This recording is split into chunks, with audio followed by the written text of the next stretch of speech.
자, 말씀 보시겠습니다. 말씀은 구약성경 창세기, 오늘은 좀 구약으로 넘어갔네요. 그동안 계속 신약만 하다가 창세기입니다. 창세기 37장, 창세기 37장 12절부터 17절, 창세기 37장 12절부터 17절까지입니다. 창세기 37장 12절부터 17절까지. 그의 형들이 세겜에 가서 아비의 양떼를 칠 때에 이스라엘이 요셉에게 이르되 내 형들이 세겜에서 양을 치지 아니하느냐? 너를 그들에게로 보내리라. 요셉이 아버지에게 대답하되 내가 그리하겠나이다. 이스라엘이 그에게 이르되 가서 내 형들과 양떼가 다 잘 있는지 보고 돌아와 내게 말하라 하고 그를 헤브론 골짜기에서 보내니 그가 세겜으로 가니라. 어떤 사람이 그를 만난즉 그가 들에서 방황하는지라. 그 사람이 그에게 물어 이르되 내가 무엇을 쳤느냐? 그가 이르되 내가 내 형들을 찾아오니 청하건대 그들이 양치는 곳을 내게 가르쳐 주소서. 그 사람이 이르되 그들이 여기서 떠났느니라. 내가 그들의 말을 들으니 도단으로 가자 하더라 하니라. 요셉이 그의 형들의 뒤를 따라 가서 도단에서 그들을 만나니라. 아멘. 오늘 이 말씀 가지고 우리가 너무나 잘 아는 말씀이죠. 네. 그래서 이 말씀을 여러 각도에서 많은 목사님들 말씀들하고 저도 여러 각도에서 말씀드렸는데 오늘 그 중에서 이제 그리스도인의 종목, 그리스도인의 통목 이런 제목으로 이제 우리 함께 말씀을 살펴보면서 은혜 받도록 하겠습니다. 우리 성도들은 세상에 살면서 이제 보통 다른 모습과는 다른 사람은 다르게 살아야지. 원래 성도라는 말이 거룩한 사람들, 구별된 사람들 이런 의미가 있으니까 적어도 우리는 세상에 살지만 세상과 똑같이 살아면 곤란하죠. 세상과 뭔가 좀 다르게 살아야 됩니다. 이제 그게 사실은 세상이 우리를 향한 기대이고 바람이기도 합니다. 또 우리도 그렇게 살아야 된다는 걸 알지만 사실은 우리도 사람이기 때문에 구별된 삶을 산다고 하는 것이 그리 쉽지는 않습니다. 하지만 우리는 구별된 삶을 살아야 돼요. 왜 그러냐면 우리가 구별된 삶을 살아야 되는 이유 중에 하나가 우리의 역할 때문입니다. 주님은 우리들을 이제 부르시고 은혜를 통해 은혜 주셔서 이제 하나님의 자녀가 되게 하신 다음에 또 우리를 세상의 등대로 세우셨습니다. 예수 믿는 사람은 세상의 등대는 캄캄한 밤바다를 비춰주는 그 불빛, 큰 불빛이잖아요. 그래서 제가 해상 전문가가 아니기 때문에 잘은 정확히 모르지만 제가 알고 있는 상식으로 얘기하면 부둣가에는 되게 등대가 크게 두 개가 있다고 그러죠. 특별히 옛날에는 그래서 그 등대 사이로 이렇게 해서 배가 부두 안으로 들어온다고 그럽니다. 밤에는 그것처럼 이제 암초에 부딪힐 여러 가지 위험 요소들이 있기 때문에 등대불 보고 이제 방향을 조절해서 부두에 무사히 안착한다고 합니다. 그래서 이 밤바다를 항해하는 배에 있어서 등대는 굉장히 중요한 역할을 합니다. 근데 주님은 우리 세상에 등대를 세우셨어요. 그래서 이 주님께서 우리를 세상의 등대로 세워주셨다고 하는 것은 우리가 어떻게 살아야 하는 삶의 방향을 제시해 주는 거죠. 과연 우리는 어떻게 살아야 됩니까? 세상의 등대인 우리가 어떻게 살아야 하나님의 뜻대로 살고 또 하나님이 우리를 성도로 불러주신 목적에 합당한 삶을 사는 것이다. 이제 그 해답이 나옵니다. 근데 그런 오늘 성경은 우리에게 등대로 살아가기 위해서 우리의 삶의 방향을 제시해주고 있어요. 여기 보니까 우리 각 사람이 이웃을 기쁘게 하되 선을 이루고 덕을 세우라. 지금 주님은 우리 등대를 세우신 다음에 우리에게 두 가지를 요구하고 있어요. 이 등대로 살아가기 위해서 두 가지를 말씀하는 거예요. 첫째로 성도는 뭡니까? 선을 이루라는 거죠. 선을 이룬다는 것은 물론 착하게 산다 그런 의미가 있어요. 원래 천자는 한자로 착한 선자니까. 그리고 이제 뭐 다른 성경 언어도 착한 선함의 의미가 있습니다. 근데 여기서 특별히 각 사람이 이웃을 기쁘게 하되 선을 이루고라고 하는 말씀 속에 선을 이루라는 말은 이제 많은 성서학자들이 그렇게 해석을 합니다. 그 교회 안이나 주변에 약한 형제들이 약점을 이제 용납하고 받아 자신의 것으로 삼아야 된다. 약한 자들 이렇게 우리보다 실이 약하다고 무시하고 억누르고 지배하는 것이 아니라 약한 자를 약점을 잘 감당하는 거예요. 그래서 약점을 보충해주고 약한 사람을 도와줘서 그들이 이제 설 수 있도록 돕는 거죠. 그래서 약한 사람 여기 자막에 있는 대로 약한 사람의 약점을 그 사람들이 돌리는 것이 아니라 내가 대신 짊어져주는 거예요. 그래서 그 약점을 대신 짊어져줌으로 그들이 그 약함에서 벗어나서 씩씩하고 강하게 살아갈 수 있도록 도와주라. 이게 이제 선을 이루라는 말씀 속에 의미가 담겨진 의미입니다. 그 다음에 이제 오늘 주님은 세상의 등대에서 우리 성도를 살아가기 위해서는 덕을 세워야 된다. 덕. 사실 오늘 제가 오늘 이 말씀 속에서 우리 여러분들과 함께 중점을 살펴보고자 하는 것은 선을 이루고자 하는 것보다는 덕을 세워야 된다. 덕을. 그러니까 이제 그 전에 제가 아주 젊었을 때 선배 목사님 통해서 들은 얘기인데 그런 말씀을 하시더라고요. 성도들이 덕을 세우지 않는다. 심지어 성령과 은사 받은 사람도 성령과 은사, 능력을 가지고 덕을 세우는 일을 해야 된다. 덕을, 그러니까 아무리 능력이 많고 아무리 좋은 일해도 그게 사람들에게 덕이 되지 않으면 별로 의미가 없다. 그런 얘기를 하는 것을 들어본 적이 있습니다. 뭐 그 목사님 얘기가 이제 또 뭐 사람들에 따라서 좀 다르게 느끼는 분도 있겠지만 어쨌든 우리 성도는 덕을 세워야 돼. 이게 이제 성경에도 고린도전서 12장 같은 데서 덕을 세워야 된다는 것을 우리에게 강조를 해주고 있습니다. 그래서 우리가 등대로 살아가려면 덕을 세워야 되는데 덕을 세운다는 건 뭐냐면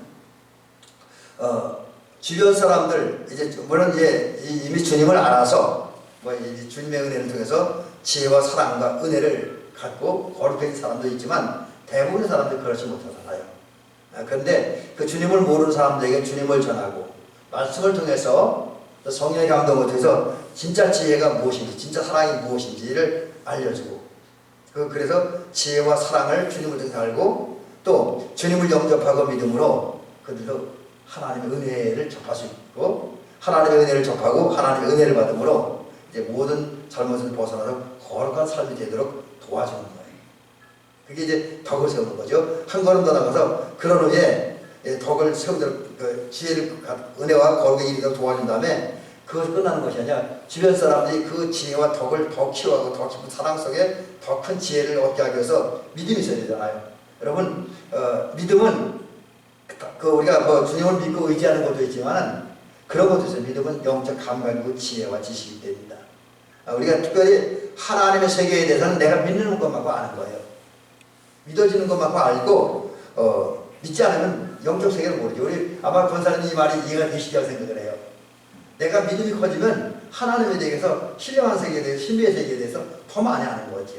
또 심지어 세상적으로도 믿음 있는 사람은 다른 사람은 더 많은 것을 알 수 있고 더 깊이 알 수 있고 더 정확히 알 수 있고요. 요새는 그랬잖아요.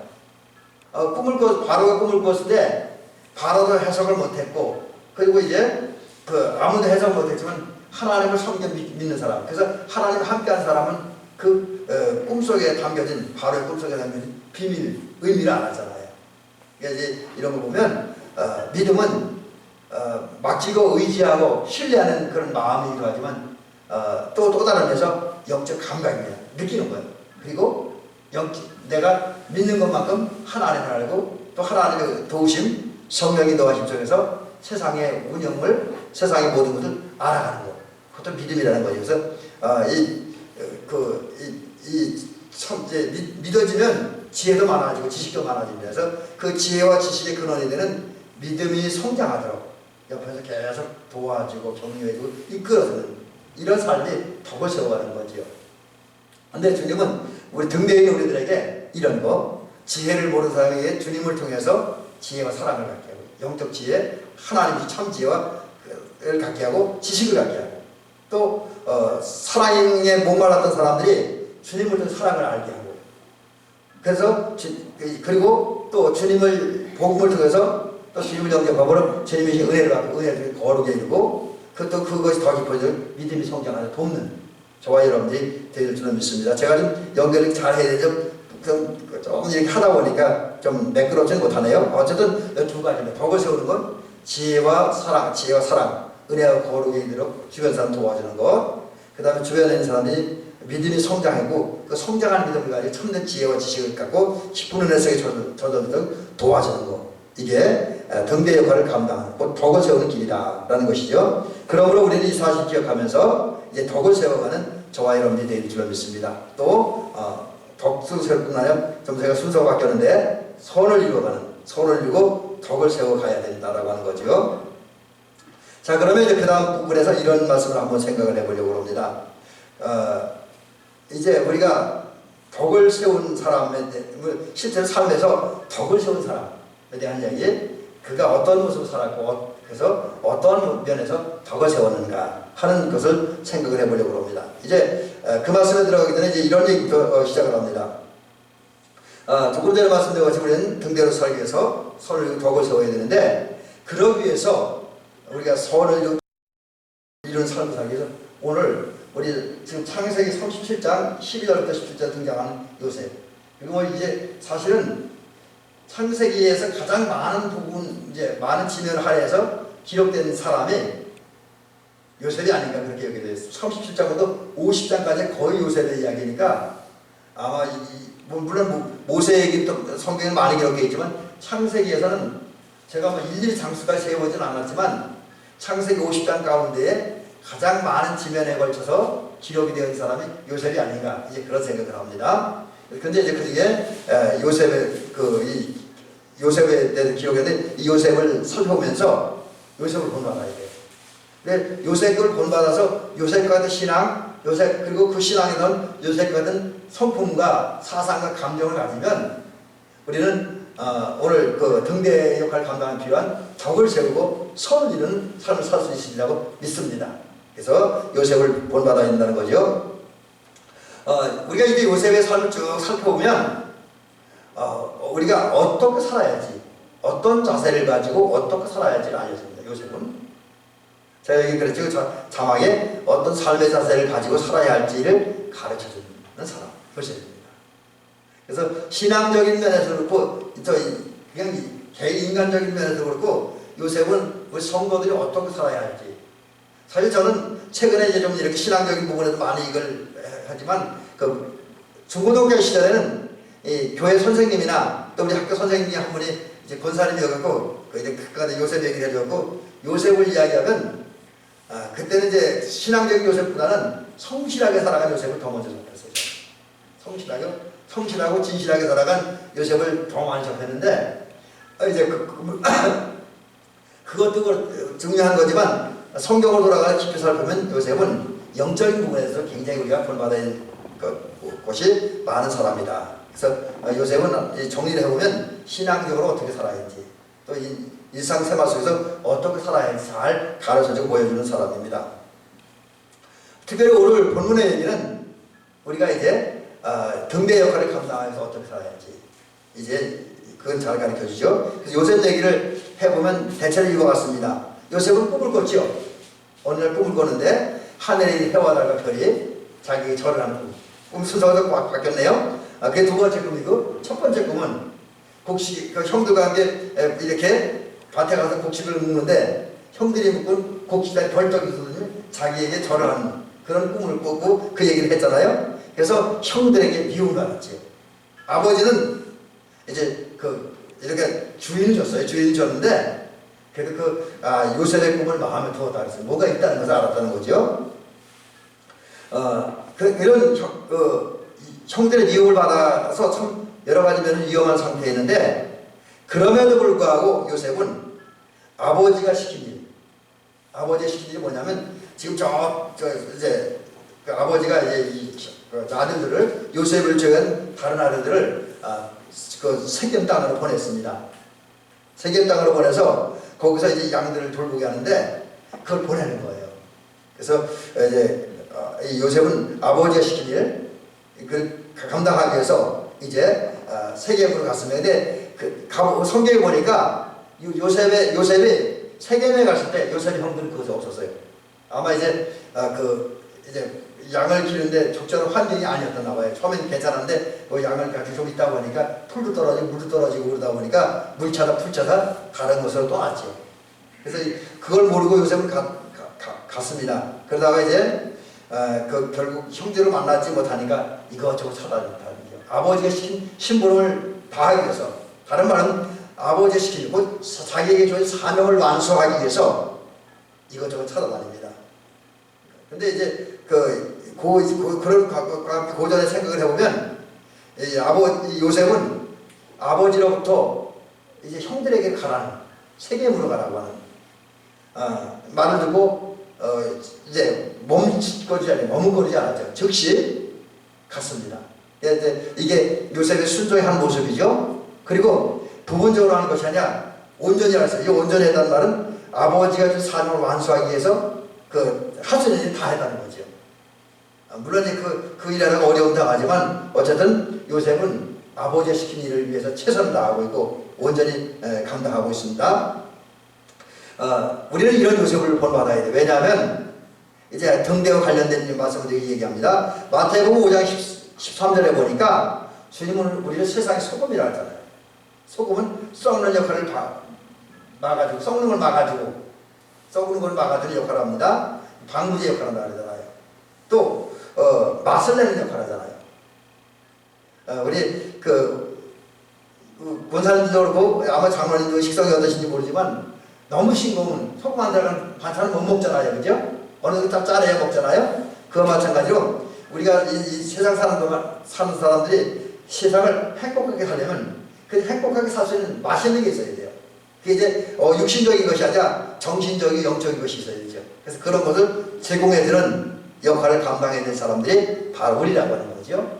그 다음에 소금은 여기 지금 제가 이 그림 그리 올린 소금 보니까 고급 소금에서 그런지 굉장히 정결한 느낌을 주잖아요. 그래서 소금은 정결한 의미도 있다라고 할 수 있습니다. 그래서 세상에 소금으로 살기 위해서 저와 여러분들은 세상에서 이 세상의 부패를, 이웃의 부패를 방지하는 방부제 역할을 해야 되고요. 또 세상에 사는 맛을 잃고 의미를 잃고 그냥 방황하는 사람들에게 세상에서 참맛, 의미를 주는 사람들이 되어야 된다는 거죠. 그 다음에 이제 좀 이상하게 사는 사람, 좀 불결하게 사는 사람들에게 세상에서 그들이 그런 불결한 삶을 청산하고 깨끗하고 청결한 삶을 살도록 지도하고 권면하고 이끌어주는 저와 여러분들이 될 줄 믿습니다. 그 다음에 세상의 빛이라고 했습니다. 빛은 어둠을 밝혀주는 역할을 하기도 하고요.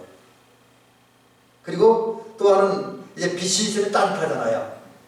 불빛이 따뜻합니다. 그래서 우리는 세상의 빛의 역할을 하기 위해서 주님을 모르고 주님을 떠나서 영적인 암흑, 정신적인 암흑 속에서 헤매이고 허덕이는 사람들에게 주님을 통해서 소망의 빛을, 기쁨의 빛을, 그 다음에 생명의 빛을 주는 사람들이 되어야 된다. 주님을 통해서. 그리고 이제 주님의 사랑을 통해서 여러 가지 인생사 속에서 고달프고 힘들어서 추운 인생을 살고 있는, 육신적인 추운 것이 아니라 영적으로 정신적으로 추운, 주님을 모르기 때문에 또 인간사의 여러 가지 문제 때문에 추운 인생을 살고 있는 사람들에게 주님의 은혜와 사랑을 통해서 따뜻함과 열기를 주는, 가슴에 뜨거움을 주는 그런 저와 여러분들이 된다는 거죠. 우리가 이제 세상의 소금과 된 역할을 맡았기 때문에 사실 우리는 제가 조금 전에 말씀드린 이런 역할을 하는 사람이기 때문에 우리 보통 사람이 아니에요. 우리가 세상 사람들이 우리 볼 때는 어떻게 모르지만 우리 언행은 세상에 상당히 중요한 영향력이 있습니다. 그래서 여러분 세상이 교회에 대해서 이렇고 저렇고 말이 많다고 하는 것은 그만큼 영향력이 있다는 거예요. 교회가 성도들이 사회에 미치는 영향이 크다라고 하는 거죠. 그렇게 영향력이 있는 우리들이기 때문에 우리는 살아갈 때 덕을 세우고 살아가야 한다. 정말 지혜를 주고 사랑을 주고 더욱더 깊은 은혜 속에 젖어들도록 돕고 또 믿음이 성장하도록 돕는 저와 여러분들이 되는 줄로 믿습니다. 자, 그러면 이제 제가 실수를 했네요. 자, 그러면 이제 덕을 세우기 우리가 덕을 세우기 위해서 우리 자신이 갖추고 실천해야 될 부분은 뭐나. 이제 요셉을 통해서 오늘 세 가지를 짧게 그렇게 길게는 말씀드리지 않겠습니다. 첫째로 요셉이 실천했던 덕은 뭐냐? 순종의 덕이었어요. 순종의 덕. 이제 순종이라는 것은 그 요셉의 경우를 통해서 보고 아브라함의 경우를 통해서 보고 하나님의 말씀, 하나님의 뜻 이런 거 보면서 볼 때 이건 미적거리는 게 아니에요. 주춤거리는 게 아닙니다. 나중에 하는 게 아닙니다. 하나님의 말씀을 들었을 때, 하나님의 명령을 받았을 때, 또 어떤 영적인 깊은 깨달음이 있을 때 즉시 하는 거예요. 하나님의 요구, 하나님의 명령, 하나님의 뜻 바로 즉시 응답하고 이해하는 것. 그래서 순종은 즉각적이라는 거죠. 즉각적 바로 행하는 것이다. 그러므로 우리 성도님들은 순종을 할 때 바로 하는 저와 여러분들이 되릴 줄 믿습니다. 오늘 본문에 보면 그 요셉의 순종하는 모습, 아버지 말씀에 순종하는 모습이 등장을 합니다. 어떤 거냐면 이제 어느 날 요셉의 아버지 야곱이 오늘 본문에 있는 대로 요셉에게 명령을 합니다. 내 형들이 세겜에서 양을 치지 아니하느냐? 너를 그들에게 보내리라. 지금 여러 가지 형제 야곱의 입장에서는 그 아들들의 안부, 그 양떼 뭐 이런 양의 안부 모든 것이 궁금해서 좀 확인하고 싶었습니다. 그래서 이제 요셉에게 가서 보고 살펴보고 와서 자기에게 좀 알려달라 이렇게 얘기를 하는 거죠. 그래서 그 일을 해서 야곱이 요셉을 보내겠다라고 얘기를 하죠. 그때 오늘 본문에 의하면 요셉이 뭐라고 대답하냐면 내가 그리하겠나이다. 아버지가 시키는 대로 하겠다는 거예요. 말로 우선 여기서 보니까 요셉은 아버지의 말씀에 말로 순종을 합니다. 말로. 여러분 순종은 마음으로 하고 말부터 시작하는 거예요. 근데 사실 이게 쉽지 않은 겁니다. 왜냐하면 이제 아버지 말씀에 순종하겠다고 대답을 했는데 이게 쉽지 않아요. 왜 쉽지 않으면 우리가 잘 아는 대로 또 제가 조금 전에 말씀드린 것처럼 요셉의 형들은 요셉을 아주 미워했습니다. 죽이고 싶을 정도로 미워했어요. 이 요셉의 형들은 아버지가 보지 않는다고 한다면 요셉에게 어떤 유해를 가할지 모릅니다. 그렇기 때문에 이제 그 멀리 아버지 간섭에서 아버지 어떤 그 바라보는 그 지키는 그 권력에서 멀리 떨어진 세겜까지 또 아니면 또 세겜을 떠나 어느 다른 곳을 갔을지도 모르는데 그런 곳으로 요셉이 찾아간다는 것은 상당히 위험한 일이에요. 왜냐하면 요셉을 미워하는 형들이 요셉에게 어떤 짓을 할지 모릅니다. 복수를 할 수도 있어요. 그래서 상당히 위험스러운 일입니다. 요셉도 이걸 모를 일은 없습니다. 알고 있었어요. 그럼에도 불구하고 요셉은 형들을 찾아갑니다. 여기 제가 도단이라고 하는데 처음에는 이제 도단에 있는 걸 모르니까 아버지가 보낸 대로 세겜으로 갔어요. 세겜으로 갔다 거기 없으니까 무로무로 이제 도단까지 갔습니다. 이제 이것을 통해서 깨닫는 게 뭐냐면 요셉은 아버지의 말씀을 순종하는데 편안한 상태에서 쉬운 환경에서 좋은 환경에 순종하는 것이 아니라 아주 힘든 상황. 자기의 여러 가지 위험이 있는데도 불구하고 위험을 무릅쓰고 아버지의 말씀을 즉시 순종했고 온전히 순종했다. 그래서 이것이 이제 요셉의 갖춘 덕인데 우리 대명교 성도님들이 이제 순종을 그렇게 해야 될 줄로 믿습니다. 그래서 오늘 제가 이렇게 어떤 그 말씀을 준비하면서 어떤 책을 보니까 그런 글이 있더라고요. 순종을 해야 돼. 성도는 어떻게 순종해야 되냐? 근데 사실 이 말은 좀 우리 성도님들이 그러네요. 가정에서는 자녀들을 위해 하는 얘기죠. 자녀들은 가정에서 부모님께 순종해야 된다. 그래서 성도들은 교회에서 저 같은 목회자나 아니면 신앙의 선배들이나 어른들에게 순종해야 된다. 그리고 더 뭐 여러 가지 얘기 덧붙일 수 있겠죠. 직장인들은 직장에서 상사에게 순종한다. 뭐 그런 것도 얘기할 수 있겠죠. 또 어떤 사회에 있어서 사회 질서와 법에 순종한다. 이것이 필요하다는 거. 그거는 다른 게 아니라 하나님께 순종하는 것입니다. 하나님께 순종하는 것. 우리가 그 있는 자리에서 그 질서와 하나님 세우신 제도에 순종하는 건 그냥 질서와 제도에만 순종하는 게 아니라 더 너무 높게는 하나님께 순종하는 것이다.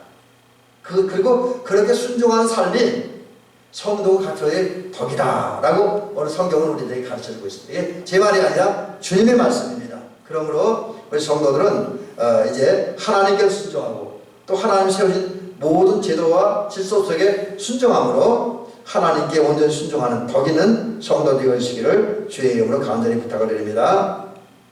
그 다음에 두 번째는 요셉이 가지고 있는 덕목은 뭐예요? 정직했다. 정직했다. 이 정직이 필요하죠. 정직은 우리 성도들이 반드시 갖춰야만 되는 것이다. 그래서 저는 그 교회에서 참 그 조심스러운 얘기도 있어서 제가 아나니아 삽비라 사건을 그 사건을 본문 가지고 설교는 거의 해본 적이 없는 것 같은데 여러 그 전하면 또 주변에 오해를 살 수 있는 부분들이 많아서 참 조심스러운 부분인데 그 말씀을 보면서 저는 깨닫는 게 있어요. 느끼는 게 있어요. 저도 물론 이것은 저만이 혼자 깨닫는 건 아니고 어른들이 가르쳐주고 제 나름대로 체험하는 건데 그게 뭐냐면 신앙이라는 게 뭐냐. 아나니아 삽비라 이야기를 볼 때 하나님 앞에 사람 앞에 정직하고 진실한 것이다. 이제 그렇게 표현할 수 있습니다. 물론 이제 우리는 어떤 다른 거 뭐 기도하고 순종하고 헌금하고 봉사하고 이런 것도 신앙 좋은 거다라고 얘기를 하는데 물론 맞죠. 근데 그거는 신앙적 행위이고요. 내가 하나님의 사람 앞에서 어떤 자세를 가지고 사느냐. 이게 신앙이 정말 좋다 나쁘다 약하다 강하다라는 것을 분별해주는 기준이 되는 거죠. 그런 면에서 보면 정직 이건 하나님과 나 사이에 갖고 있는 그거기 때문에 정직은 진실한 신앙인이 가질 덕목이고 반드시 실천해야만 되는 일이라는 거죠. 정직하게 살아야 된다. 근데 요셉은 참 정직한 사람이었어요. 근데 사실 이 정직이 요셉에게 좋은 것이었지만 형들에게는 껄끄러운 거였어요. 사실은 형들에게 별로 좋은 건 아닙니다. 근데 요셉에게는 좋은 거였어요. 근데 요셉은 이 정직을 가진 사람이었어요. 정직한 사람이었어요. 반드시 지키고 하는 그것을 가지고 있었는데 그럼 요셉의 정직이 어떤 거냐 이제 살펴봅니다. 근데 이제 그 이전에 말씀드릴 때 그 요셉의 정직의 가치를 좀 말씀드리려고 합니다. 요셉은 아버지 야곱의 특별한 사랑을 받았습니다. 그러니까 이제 야곱이 얼마나 요셉을 사랑하는지 다른 아들들에게는 일을 시키고 노동을 시키는데 요셉에게는 일도 안 시키고 채색을만 지켜 입히고 그러니까 채색은 좋은 옷만 만들어 입혔습니다. 그러니까 요즘 말로 하면 좀 편해한 거지. 그거는 야곱이 썩 잘했다고 볼 수는 없죠. 근데 하여튼 요셉은 어쨌든 아버지 사랑을 독차지했습니다. 그 이유가 뭐냐? 그 이유가 한 두 가지 정도가 있는데 하나는 요셉은 야곱이 아주 늙었을 때 노년에 얻은 아들이었기 때문에 저는 그렇게 늦게 자녀를 낳은 본 경험이 없어 모르겠는데 제가 그 전에 30대 초반이니까 만났던 어느 목사님이 그 얘기를 하더라고요.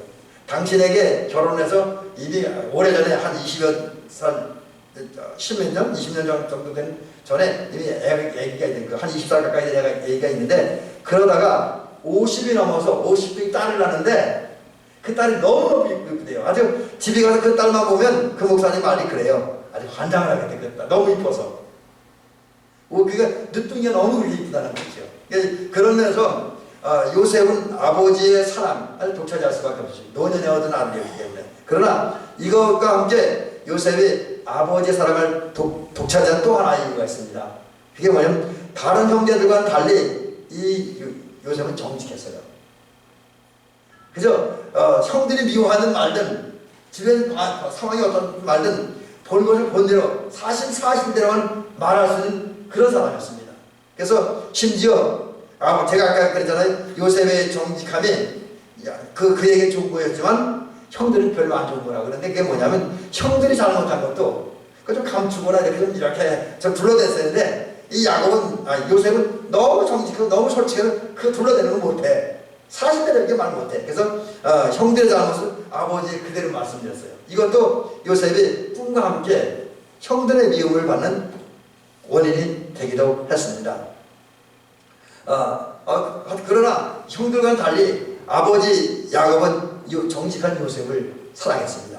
다른 말로 요셉의 정직함을 사랑했다라는 것이지요. 여러분 우리가 정직해야 돼요. 왜냐하면 저와 여러분들이 하나님의 형상대로 창조되었고요.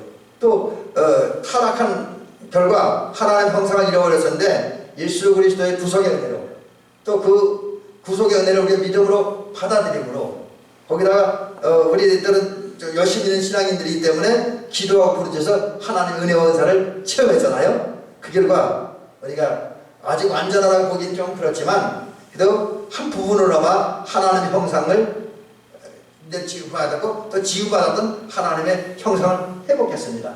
그래서 우리 속에는 하나님의 형상이 있어요. 사랑이라는 게 있잖아요. 하나님의 형상 중에서 가장 중요한 건 위로는 하나님 사랑하고 옆으로 사람 사랑하는 거예요. 그게 가장 중요한 건데, 그걸 하니까 또 우리가 주님을 믿으니까 우리는 하나님의 형상이 우리 안에 있습니다. 그렇다면 하나님의 형상을 가진 우리들은 어떻게 살아야 되냐? 하나님 앞에서 정직하게 살아야 돼요. 정직하게. 적어도 우리는 매일마다 하나님 앞에 기도하는 가운데, 하나님의 말씀을 듣는 가운데에, 또 성령이 내 안에 역사하도록 하나님을 향해 내 마음을 열어놓는 가운데에 나타나는 성령의 은총, 성령의 감동, 성령의 인도를 따라서 정말 정직하게 살아가야 됩니다. 하나님 앞에서 정직해야 되고 사람 앞에서 정직하게 살아가야 돼요. 그래서 우리가 실제로 요셉처럼 또 우리 많은 믿음의 선배들처럼 하나님의 사람 앞에 정직하게 살아갈 때 우리는 점점 더 하나님의 형상을 회복해서 온전한 그리스도인, 덕 있는 그리스도인으로 변화되어져 간다는 것입니다. 그래서 우리가 요셉처럼 즉시 온전히 위험을 무릅쓰고 순종해야 되고, 그 다음에는 하나님의 사람 앞에 정직하게 살아가는, 요셉처럼 정직하게 살아가므로 덕 있는 성도들이 되어지기를 주의 이름으로 간절히 부탁드립니다. 자, 이제 마지막 얘기 드리고 결론으로 말씀드리겠습니다.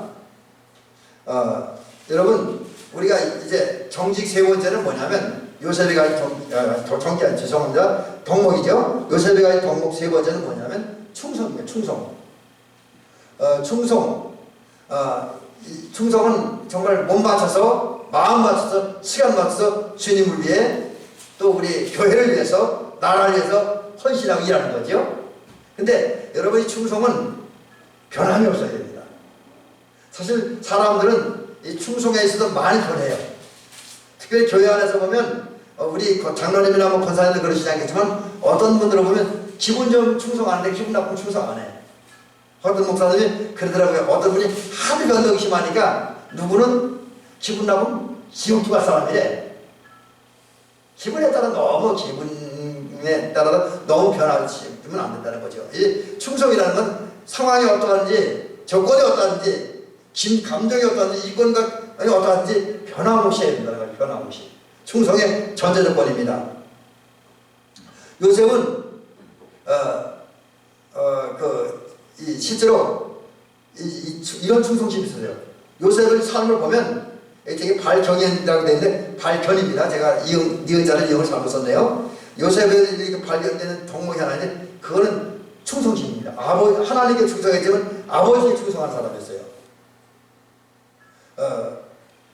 그 충성의 모습이 어떻게 나타납니까? 아버지가 주신 사명을 감당하기 포기하지 않지요. 조금 전에 다시 본문으로 들어가서 얘기를 하면, 아버지가 형들에게 찾아가서, 지금 저 세겜에서 양들을 돌보 있는 형들을 찾아가서 형들이 잘 지냈는지, 양들은 잘 지냈는지 확인하고 살펴보고 돌아오라고 하는 그 사명을 감당하기 위해서 최선을 다했습니다. 근데 그 과정이 쉽지만은 않았습니다. 어려웠어요. 왜 어려웠느냐? 처음에 아버지 시키는데 세겜에 갔는데 세겜에 형들이 없잖아요. 근데 그럼 어디 가는지 몰라요. 그래 웬만하면 이제 포기하고 돌아올 수도 있겠죠. 더군다나 위험도 따르니까. 근데 요셉은 포기하지 않죠. 오히려 아버지의 명령을 세겜에 왔는데 형이 없었어요. 그러니까 한 일이 뭐냐면, 이제 주변 사람들이 물어서 형들이 어디, 우리 형들이 아마 형들이 이름을 어떻게 소개했는지 모르지만 자기 형들이 어디로 가느냐 묻습니다. 그리고 그 간 자리를 가르쳐 달라고 부탁을 해요. 그리고 그 중에 어떤 사람이 당신의 형들이 도단으로 갔다 그러니까 세겜을 떠나서 도단으로 갑니다. 사명을 완수하기 위해서 최선을 다하지요. 그래서 이제 여기 좀 더 구체적으로 얘기하면, 형들이 있는 자리를 가르쳐달라고 부탁을 하고, 그 다음에 형들을 누군가가 가르쳐준 데를 형들을 찾아갔습니다.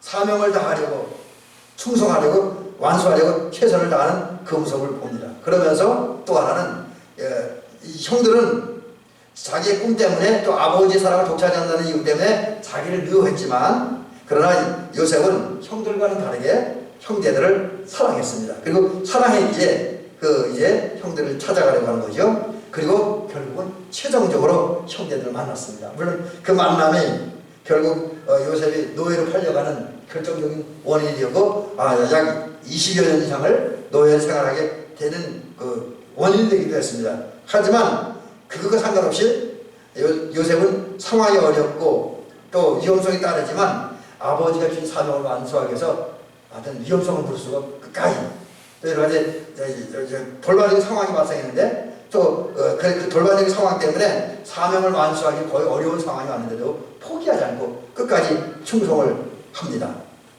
이게 요셉이 갖춘 덕목이라고 볼 수가 있습니다.